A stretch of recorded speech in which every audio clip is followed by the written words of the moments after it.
bicara soal partai menurut Islam. Ada otoritas pemerintah memberikan izin oleh federasi dan ini dilakukan oleh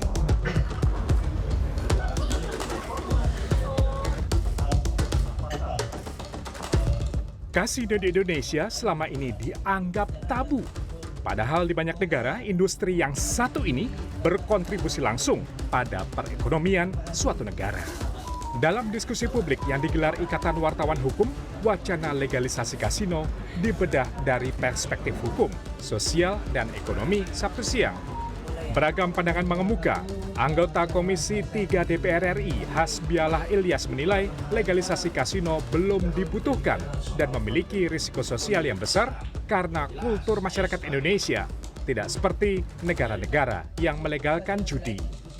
Kalau menurut saya tidak perlu, karena kultur kita berbeda dengan kultur negara-negara yang melegalkan. Di sisi lain, Guru Besar Hukum Internasional Universitas Indonesia, Profesor Hikmahanto Juwana mendorong pemerintah melakukan kajian mendalam. Walau mengakui judi yang dilegalkan dengan izin penguasa sebenarnya dibolehkan secara hukum. Nah, pangsa pasar yang besar ini dengan uang yang ada itu lari ke luar negeri. Karena apa? Di Indonesia memang tidak dilegalkan. Sehingga banyak uang yang harus keluar dari Indonesia. Nah, sekarang pertanyaannya adalah apakah mungkin kalau misalnya kita legalkan, tetapi di seluruh Indonesia tentunya, di wilayah-wilayah tertentu. Karena menurut pasal 333 KUHP disebutkan bahwa judi itu memang dilarang apabila tidak mendapatkan izin. Artinya kalau misalnya ada izin dari pemerintah, tentu itu diperbolehkan. Senada dengan itu, ekonom Beni Batara Huta Barat atau Benix menilai legalisasi kasino dapat memberikan kontribusi pendapatan negara yang signifikan.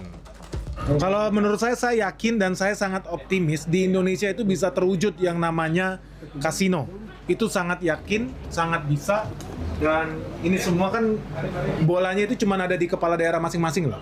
Jadi kalau seandainya kepala daerah ada yang punya nyali, mereka punya keberanian buat bikin itu bisa segera jalan dan bisa segera cepat. Dan itu tidak butuh investasi yang banyak. Legalisasi kasino masih menjadi wacana yang menuai pro dan kontra sekaligus dipertimbangkan secara hukum, sosial, dan ekonomi. Diketahui wacana legalisasi kasino di Indonesia pernah muncul dalam rapat Komisi 11 DPR RI ketika membahas objek baru penerimaan negara bukan pajak yang dapat dimaksimalkan. Ajiat Moko, Jakarta.